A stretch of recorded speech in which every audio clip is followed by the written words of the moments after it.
Hello, everybody, and welcome back to another episode of Unglamorous Truths, the industry podcast about making it in the business come hell or high water. I'm Crystal. I'm Chandra. And I'm Emebit. And today, we have a very, very special guest. I'm actually tickled pink to have this human in the studio with us. Ooh. Yeah, pink. So if I'm pink, it's why. They're a genius. They are a visionary. And a living inspiration to all that know them. And I don't say those words lightly. You don't. Today's guest is a self-described infini-hyphenate from South Central L.A. As an actor, they have received multiple NAACP Theater, Obie, Ovation, Drama Critics Circle, Adolco nominees, winners. Just slight work. Their play, The Gates, was not only an O'Neill NPC finalist, but their award-winning digital series, The Gaze series, was named Best Comedic Digital Series at the Michaud Film Festival and is a 2-time Daytime EMMY Award winner. Oof. Wow. Okay? They just finished an astonishing creative live recording studio radio play series, Passion, which was recorded at Television City at CBS Studios. And they are actively fundraising money to bring this project everywhere, to bring these radical stories of survival, legacy, and love of Black, queer, and trans experiences to the mainstream. Additionally, if there could be more. But there is. There is more. This person is a writer and actor on the hit Emmy-nominated sitcom, The Miss Pat Show. Shout out BET, Paramount Plus.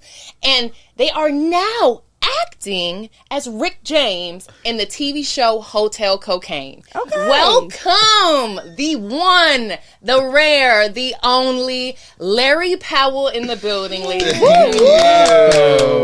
Like what? Thank Hello. you. Hi. Oh. It's an honor. I love y'all. We love you. Really feel like I'm on the couch with super sheroes. Yes. Well, we'll receive. Yeah. We received that. Very happy to have you here. Period. How are you? How are you doing today? I mean, we've talked a bit, but I am breathing.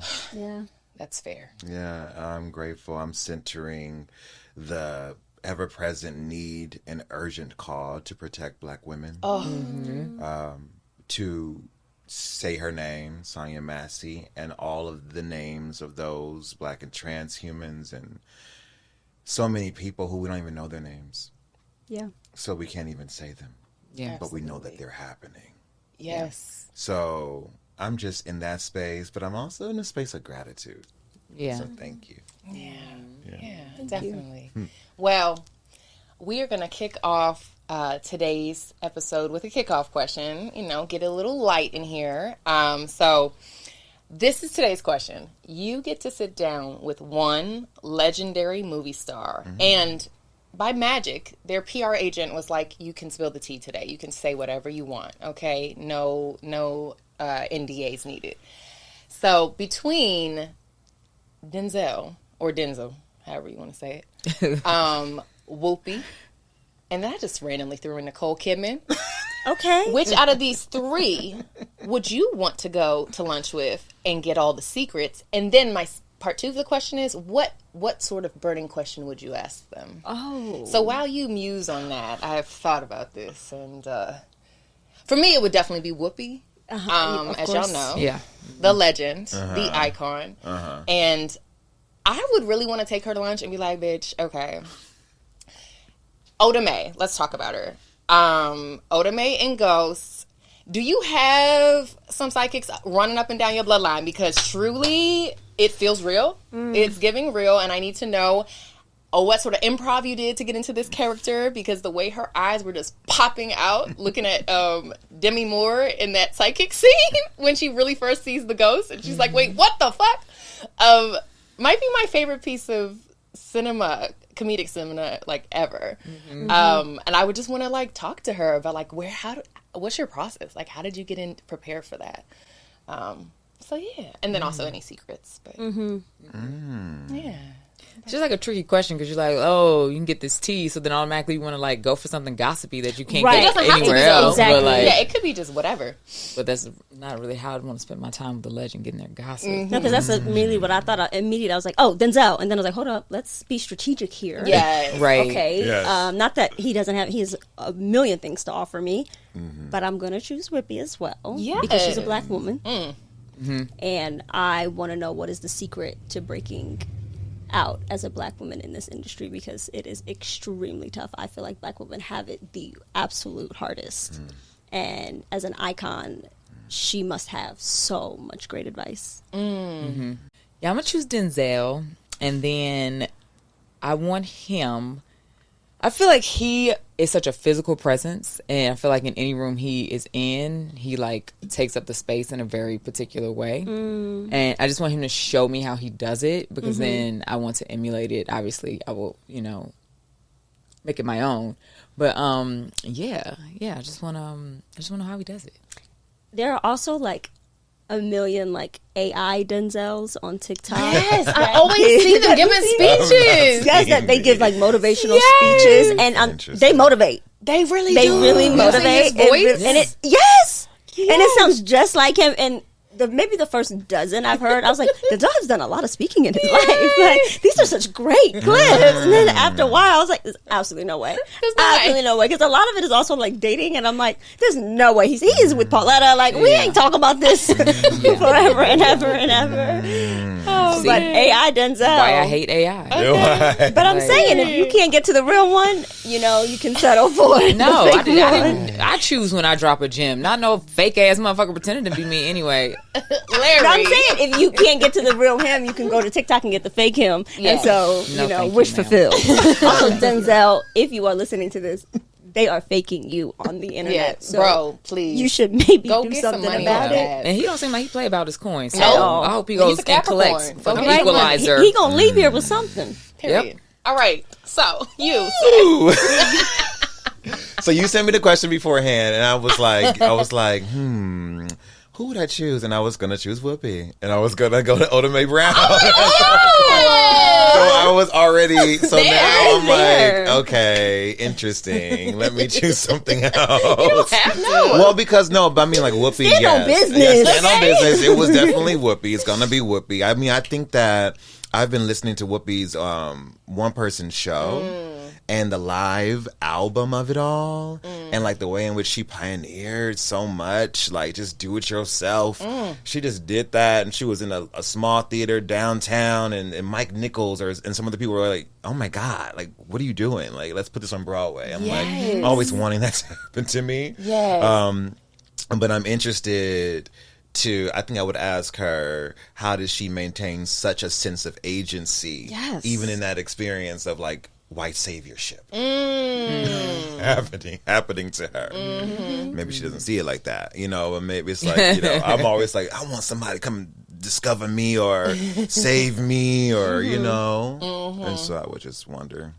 That's so interesting. I'd be curious what she would say to that. Because personally, for me as a kid watching her, she always moved with the greatest agency out of anyone in the room. Oh, yeah. Like, I don't know if she would even view it as saviorship. She'd be like, oh, I'm going to use these white men. I'm going to go make my show. And I'm going to go do 5 million things after it, Right. Because I feel like she really is the baddest. I know. Like, I'm upset. She, even on The View, she don't play with him.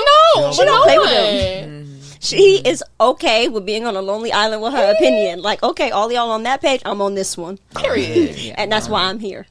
Exactly. I know why I'm here. Very grown black Scorpio. woman, Okay, wonderful. Well, now that we have, gone down that rabbit hole, let's talk a little bit about the creative process. So, Larry, I feel like your way into projects is something I'm really curious about. I think that you have a gift for a heightened sense of observation in the world. Even just following your Instagram stories, the way you have mini series and trains of thought. Like, I mean, I feel like everyone probably has a different favorite, but one of my favorites is when you are in LA looking at license plates. and you do this zoom in on license plates, and then you'll like question them. You'll almost say them Meisner style. You say them over and over again until I'm like, ooh, what did that person mean with this license plate? Like you just said, you like, wait, what's like an example? Like what's on your face? For the people, give them one. I'm like blushing on this whole podcast episode. Okay, I'm gonna handle over myself. I think that one recently that I saw, I think driving here today, what was that? It was something that spoke to freedom, I think. I'll just use that. I don't even know if it was that.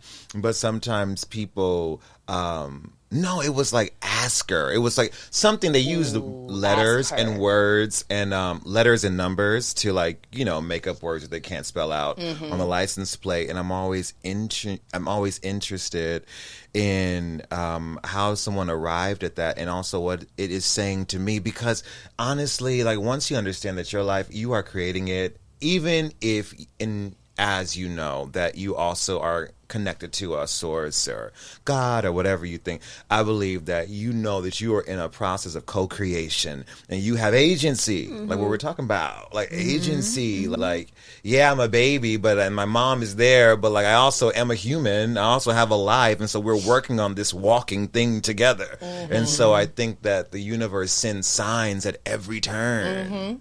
And so for me, like, I think today, though I can't remember that license plate, like right off the bat, I know that I'm going to asking and going to freedom because I'm dealing with this concept this morning around like the freedom of asking. And people say, you know, you don't get what you don't ask for, and asking it is given. And then there's sometimes for me, though I'm fundraising right now, I'm like, some of the biggest funders so far, I did not directly ask them. What's that about? That's interesting. Absolutely. But I did ask God. And you're also extending out to the world. You are making it known that you're asking, but you're just not controlling how it's coming back in. You don't know. You don't know who's control that. Yep. I don't want to. I just want to go and do my one-person show in that small theater. Yes. And the person, they could be green. And maybe it's green saviorship. But, you know, but I mean, the reason why I asked that question again to more clarity is like, not that she thought it was a white savior, but just that like, how do you maintain your sense of value system or your value system, your sense of agency, you know, because sometimes that can shift. I'm like, oh my God, that person followed me. Now what do I post? Can I post this now? Are they going to unfollow me? Right. And it's like, to thine own self be true. Yeah. I gotta stay with that. Totally. Because they followed you for what you were putting out to begin with. Absolutely. So why would you alter that? And when we talk about value, I'll be altering it. I'll be honest. When we talk about value, well, no, I was saying when we talk about value has so many offshoots, right? Money's just one extension of that. But there's plenty of people in the world with money. People got money, and they're looking for value. And you are the value. You are the value. You are the value. I'm the value. So our Cash App is okay. Period. If you want to add some value with our value, we can align. Yeah. Hit us up. But seriously, like value is so much greater. It's so much more massive than money. Like there are people that always dreamed of being an artist that are in tech or that are in different spheres in the world, and they're like, wow, they are so valuable. They're effortless, or what feels like effortless expression is a value that I wish I could have and possess and at very least align with. And that's all it is. Quietly align. No. I don't want to accept anybody's money and then have to accept your opinions and judgments. Oh, hell no. yeah. Don't do this. No, just quiet. respect. You're not buying control. Yeah. Yes, I don't want to be your authority. entry point into Right. the industry. I just want your money.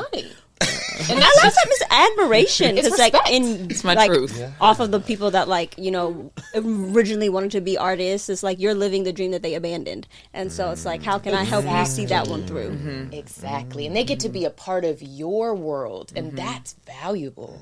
So I feel like it's, you know, never get when things can start. This is coming from a place of someone who just fundraised a lot myself. I always just saw it as an invitation to play. And like, if people wanted to join because they want to ride this ride to make something really creative that could like really help a lot of people in the collective, okay, great. Let's talk about it. Like, how do you want to be a part of that? And a lot of people were excited, you know? You gotta invite them though. It can't be a beg. It's not a beg. It's an ask. How are y'all comfortable with asking?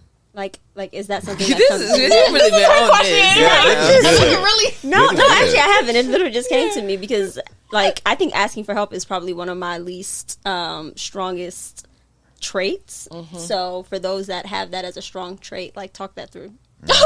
Please. Well, I'll start by saying, I pray. Like, when I started raising for my film, I took it to source, and I really was just like, I am asking for people to join me in this. I'm asking for surprises. I'm asking for prosperity. I'm asking for mutual generosity, where I gift people, you know, my trust in them, and also, you know, inspiration behind what I'm talking about.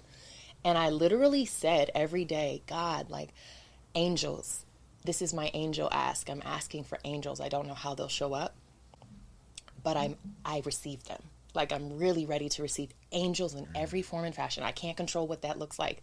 But then as I continued to do this, it started to roll with momentum. I was like, I want angels and I want surprises, and I release how that shows up. And then all of a sudden I call the restaurant, you know, Bakery, and because I'm looking for neighborhood partners that want to join this project. And on the phone, never met this guy in my life. He says, you asked for 500. Why don't we double it?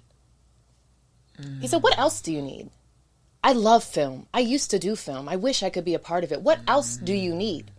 And me not devaluing that and assuming they're just bullshitting. Why would they be bullshitting? And so I followed, I said, thank you, truly. And then I also followed up with him like a month later about shooting at Bakri. And we did for free. And it was incredible. But like, again, it's not about taking and being a taker. It's really about letting people help you and already setting the stage to receive, where people are like, oh my God, I would love to show up for that person because their ask is pure. And it's also not for them.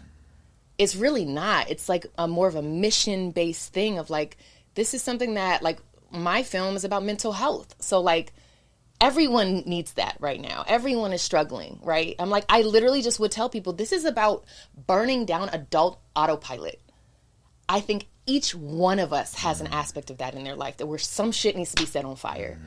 And I'm like, let's just raise those voices together with art, and we're going to do it, you know? And so just like really being clear about the intent, I guess. Yeah, that makes me think about this like TED Talk I've seen like a long time ago. And this artist was talking about like the power of asking, and like she was like going on tour, and like she didn't really have enough funds to like put herself up, so she just asked like on Twitter, like, which one of my fans wants to host me on their couch tonight. And like got through the whole thing, couch surfing, but she framed it not as a like, oh, you're doing something for me. It's an opportunity. Yes. It's not a burden. Exactly. Chandra's like, oh, Chris.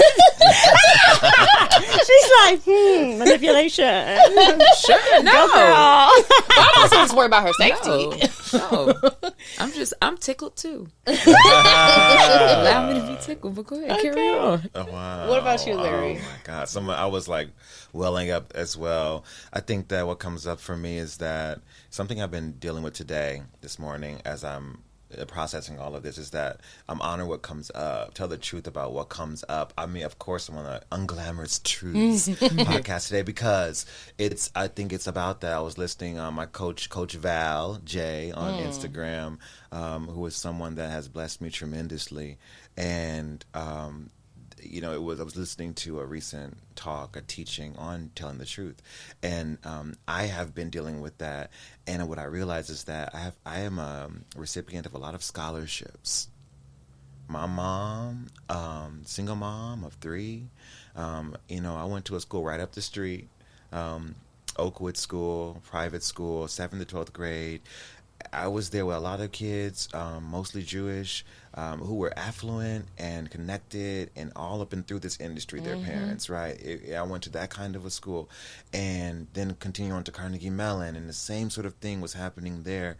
And I bear witness to recently how I think somehow I believed, because I'm releasing that, I believed that I need to be in crisis in order to receive help.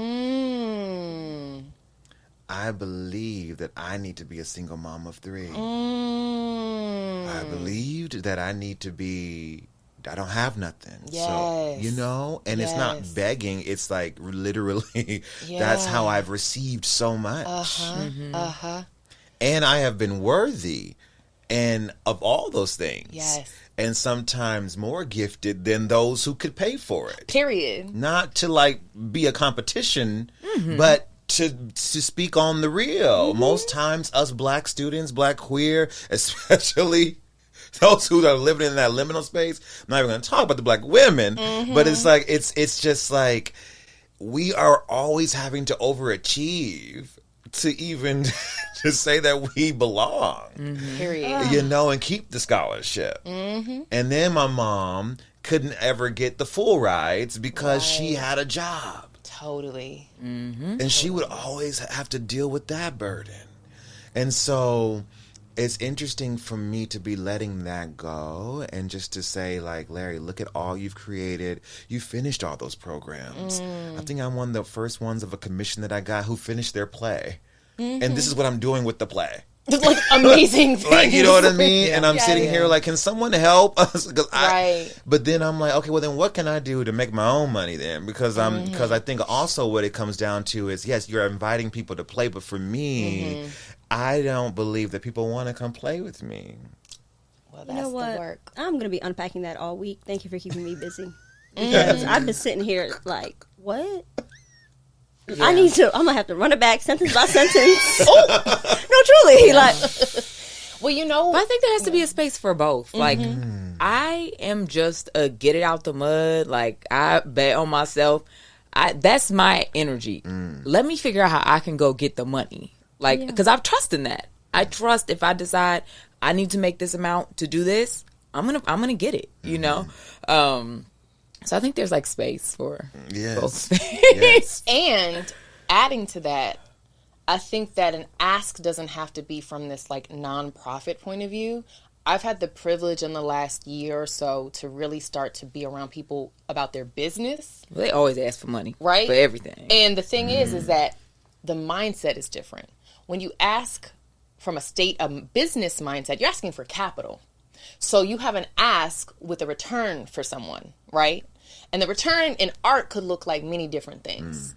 The return could be like, put in on this. This is a proof of concept. It will potentially go into a series, right? I'm not offering you necessarily a producer because you can't scam people.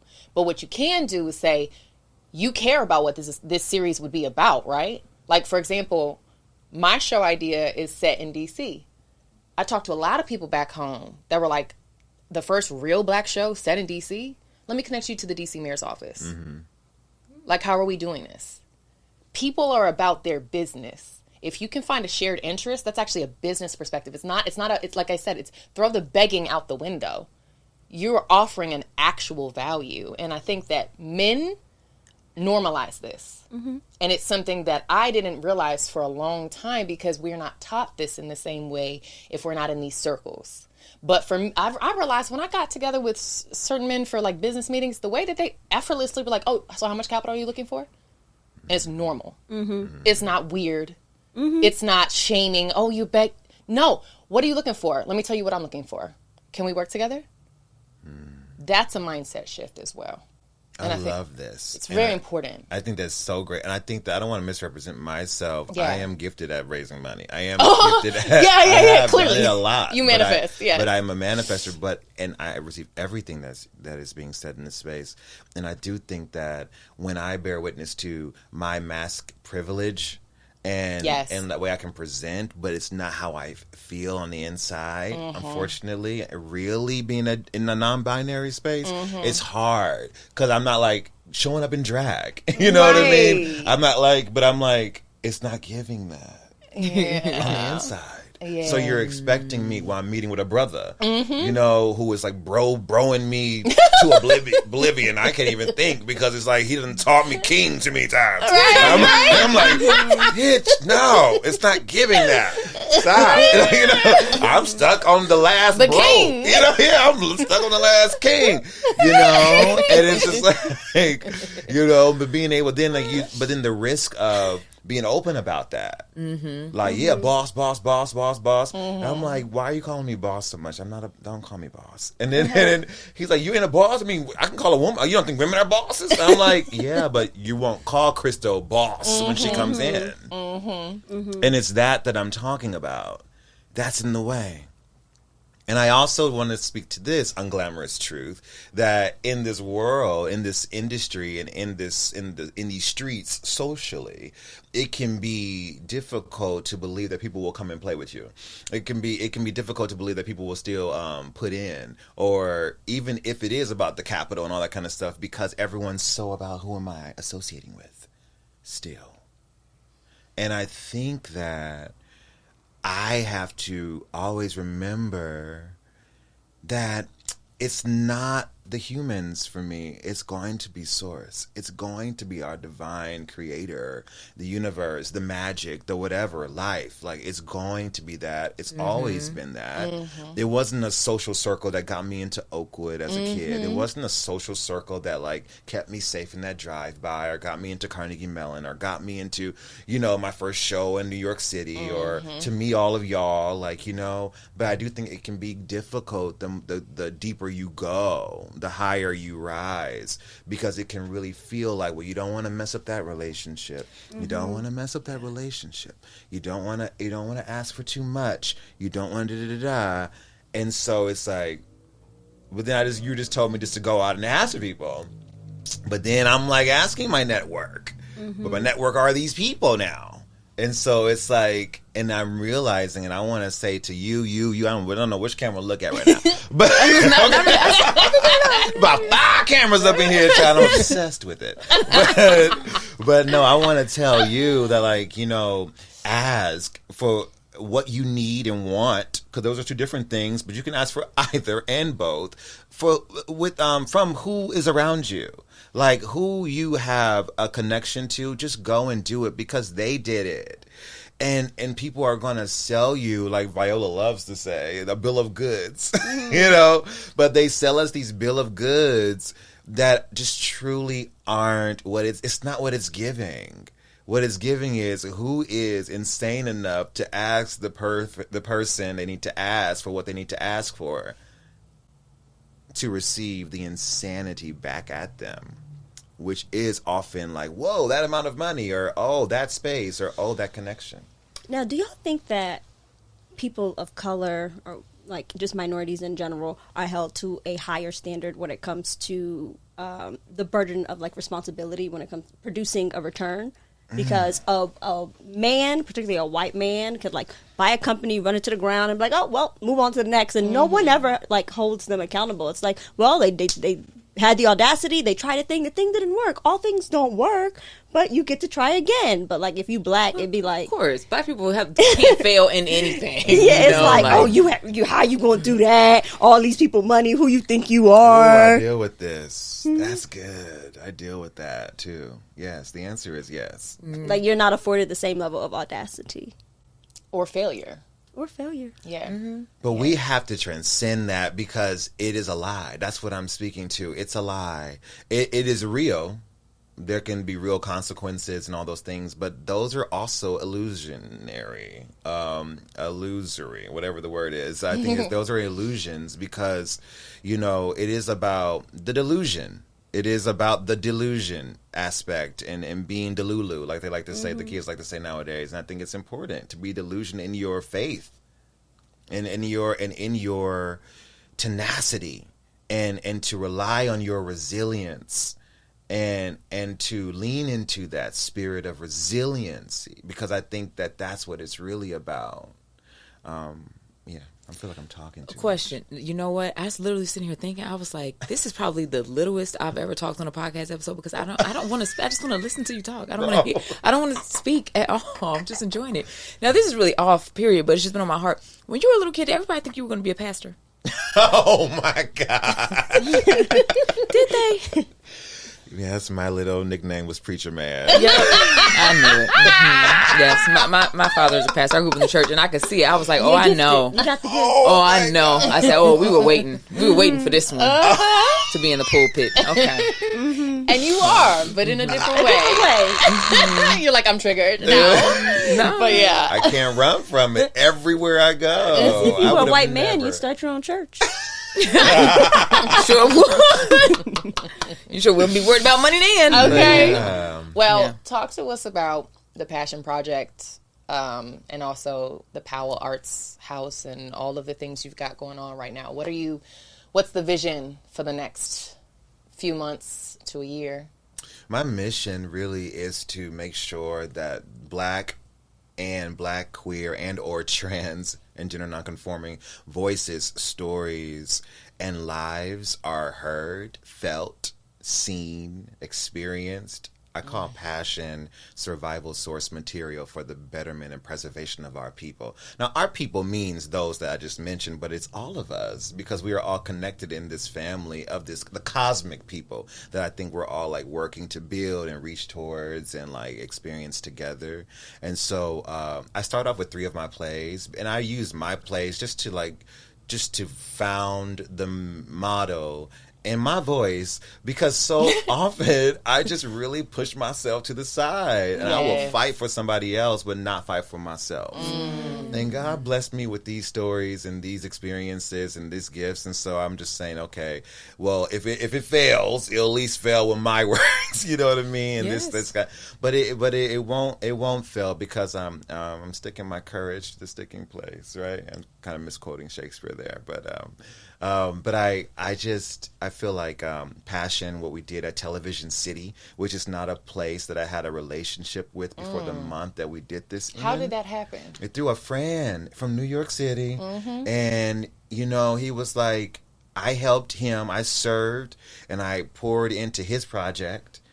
Not asking for money, not asking for anything in return, but just the joy to be able to serve and just to be able to help a friend, like for real, like, right? And so I was like talking about my project. Actually, wasn't even talking about my project. I actually just heard that he was in sound stages, and then I was like, oh, I felt like this project that I want to do is in a sound stage, and but I had a dream about that because I had one a month or so before that moment, and then like weeks later, he was like, Larry, do you still need space for your project? And I was like, yeah.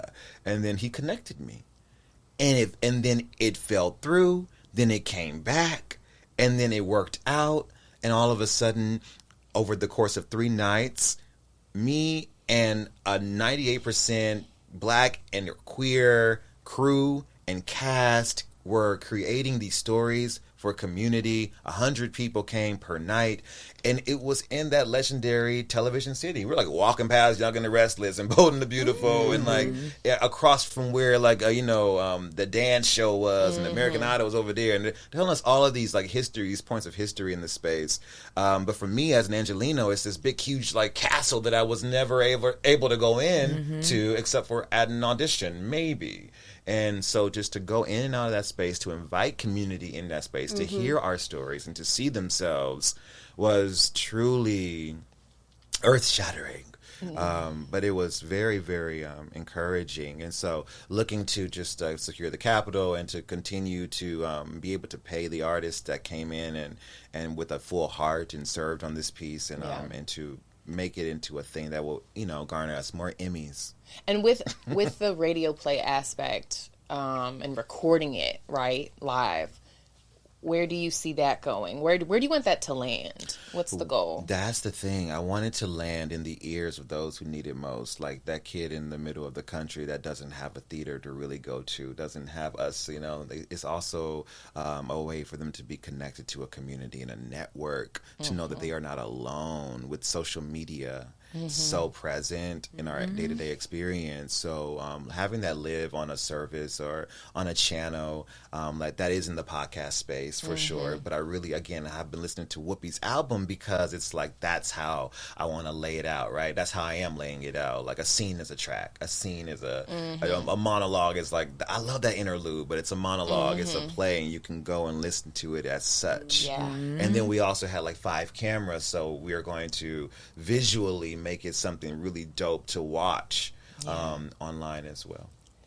I was in the building for the Madame of Lamert part. And when I tell you that I did not know what the fuck I was walking into, like, at all. Like, the level of...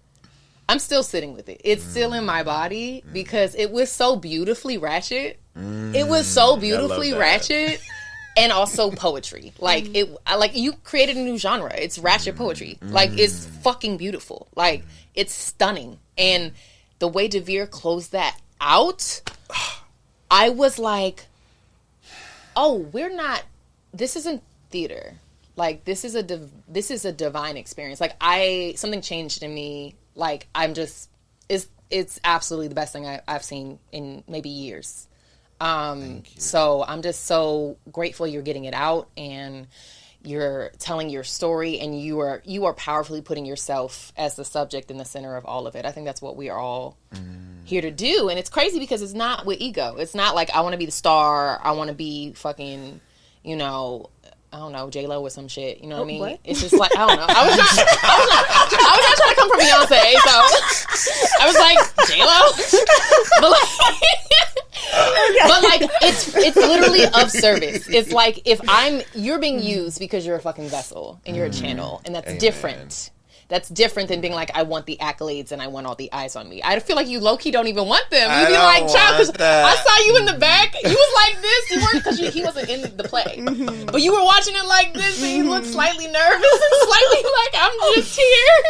I said, like, I'll garner as much more Emmys in what I just said because of like what people like you tell me, like, this is what people I guess could look forward to if you want to invest, because I am looking for $100,000, you know what I mean, which isn't a lot, and I have to tell myself that, like, right, but it is for me if I don't have it, like, you know what I mean, but it's like, it's an interesting process to get a handle over, but it's like those things matter to a lot of people, and that's fun. That's fun. But for me, having made a project that has already been nominated for 2 Emmys, right, on a TV show that has been nominated for 3 Emmys, like, you know what I mean? We also want the Webby. Everything I do always gets some fancy thing, and I'm like, wow, I literally wasn't doing it for it. Literally. Like, literally doing it so that this story could be felt and heard by people who need to feel and hear it. For sure. Yeah. It's weird. I think people can feel the difference, too. Like, when somebody made something that was just like from their spirit and just like in their essence, as opposed to when somebody made something to like, I want people to feel something when they see this, and it's because you want esteem around what you create. Yeah, you want adulation. Like, I think people can feel like, I mean, I just read an article about it last night, literally about how awards contenders become awards villains. And like, one of the biggest things is like this feeling that it's like, wait, say that again. What is how that? Emmy or just awards contenders can become award show villains. Like, like when Bradley Cooper did Maestro, like it became like a big thing to root against him. And right now there is a big campaign against The Bear. Yeah. They've become awards villains. That's interesting. Right? And so one of the things that the article was saying is like, the biggest thing is people, feel they need to take you down a peg, which you're not for. But another thing was like, people can feel when it's disingenuous and like you were going for an award. You were going for this adulation. Like, you knew checklist things, politics. Oh yeah, and that happens more often than not. Yeah, like, that's most. Yeah. If I gain 100 pounds to play, like just various things like that are like people can feel. And at this point now, where we've gone through so much as a society, like people just want shit that feels real and authentic. feels like yeah, like you cared about me when you made this. Yes. Like you didn't care about you cared about me, you know? Yeah. Ooh, So. that's good. Ooh, that just sent me. Integrity. Yeah.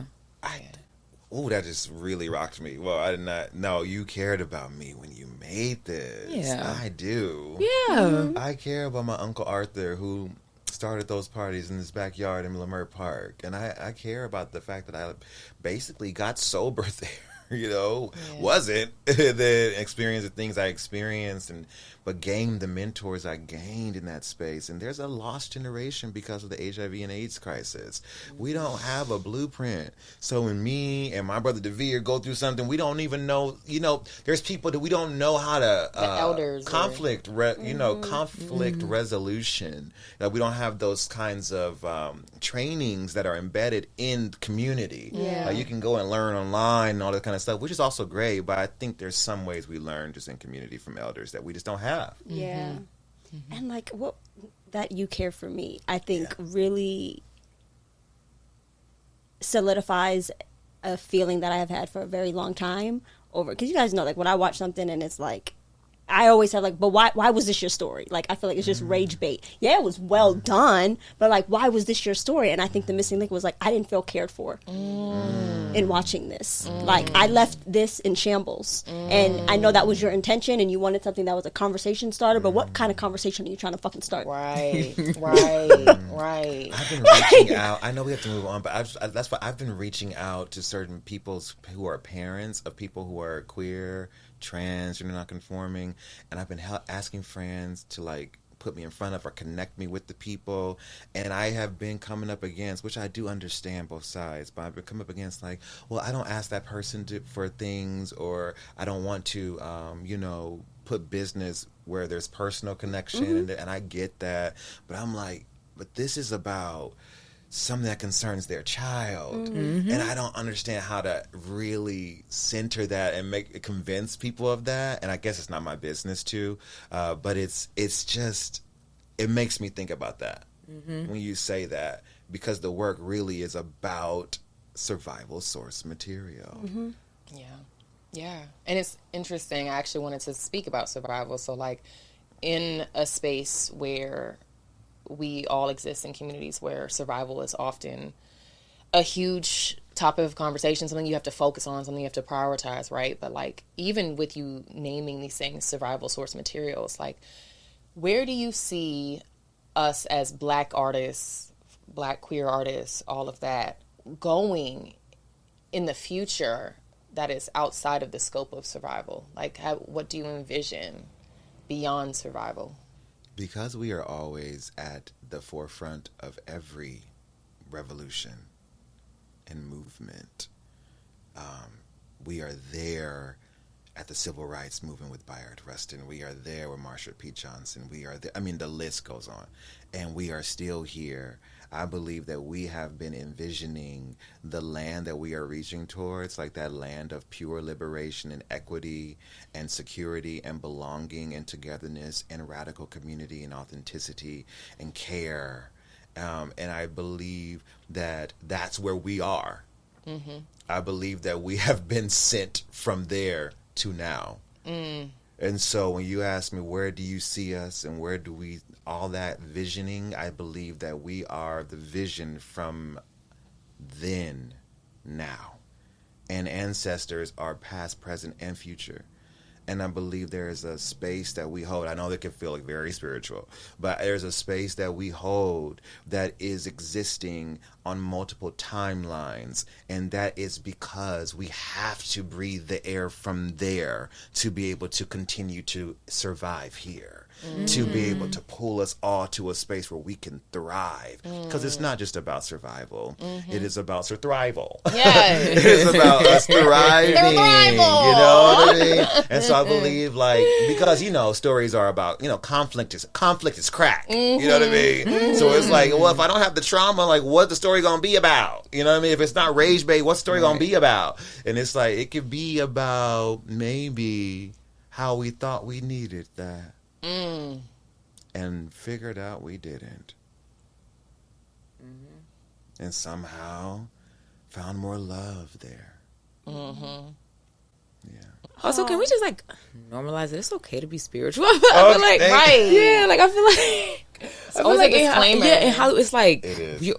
You're weird. Like you're woo woo. You spiritual. Like it's okay. Like I'm not dated. I'm not my grandmother. I mean, although I wish I could be, but it's like. I don't know. I maybe it is because I'm getting older, but I'm like tired of like trying to act like I'm not spiritual or religious or that I'm not like God led. Like not that I'm uncomfortable leading with that because I'm like, oh, that may make you uncomfortable. Mm-hmm. Right. My spirituality may alienate me from you, but it's like, but why? Why does it have to be? I'm not saying you got to do what I'm doing, but I don't know. And I also feel like I love what you said about it's here and now and all these timelines because I think that's what I felt in that room when I was in the room was like I was in a different timeline. Like I literally felt physics change and I was like, oh, you literally have like created, it already is here. The radical community that people ask about and pray about, like it was already there and it was a possibility. It happened. And so once you experience something, you can't take it back. And that's just so powerful, right? I'm like, oh, okay, what if we as artists, as visionaries, as creatives, we create these radical communities? I think that we have done it here. Mm-hmm. Mm-hmm. We start with ourselves. We start from within. We build here. And if that extends out, fantastic. But guess what? We lived in this lifetime already with that existing because that possibility was always here. So I think sometimes people want to externalize things and wait and be like, well, when they give us the money or when they give us the possibility or if they pass the law or they do this, they do that, then we'll be ready to do that. Nah, bitch. Mm-hmm. We information now. Mm-hmm. And actually the joy is information, not just the struggle, like you said. Like we're here in the scope of all possibilities where people are asking us, how did y'all stay together for so long? That's real sisterhood. That's why. And people don't often practice it, right? They're waiting for something. They're waiting for the win. They're waiting for when I make it, then I'll make this collective. That's what faith is you start before you understand where it's going and you just become the thing, right? Yes. Mm-hmm.